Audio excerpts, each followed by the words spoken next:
पाकिस्तान से शुरू हुआ था हमारा टूर, और ये तेहरान तक हम गए हैं ईरान के बाकी शहरों से होते हुए, और इसमें कोई चैलेंज ज़्यादा नहीं है बहुत ज़्यादा। हमारा जो मैसेज है वो यही है कि लव इज़ लाइफ, मोहब्बत के साथ रहें, और फ्रेंडशिप है, बस फ्रेंडशिप हुई है बहुत अच्छी है। और इंशाल्लाह वहाँ के लोगों ने भी, बहुत ज़्यादा लोगों ने हमें ये कहा है कि वो भी इंशाल्लाह पाकिस्तान का टूर करेंगे। तो रूमर फैला हुआ कि पाकिस्तान एक दहशतगर्द मुल्क है, ऐसी कोई बात नहीं है।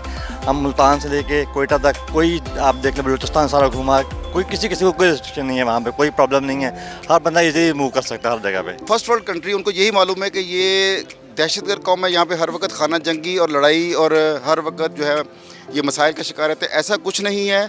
अल्हम्दुलिल्लाह हमने ये अपना 1 माह का तकरीबन टूर ईरान किया है, और हम ईरान घूम के आए हैं। अल्हम्दुलिल्लाह हम बलूचिस्तान भी घूम के आए हैं, पुरअमन बलूचिस्तान है। रैली का मकसद पाकिस्तान और ईरान की दोस्ती को और ज़्यादा मजबूत और मुस्तहकम बनाना है, और उसके साथ साथ हमारा फोकस है कि पाकिस्तान और ईरान दोनों ममालिक में टूरिज़म को फ़रोग़ दिया जाए।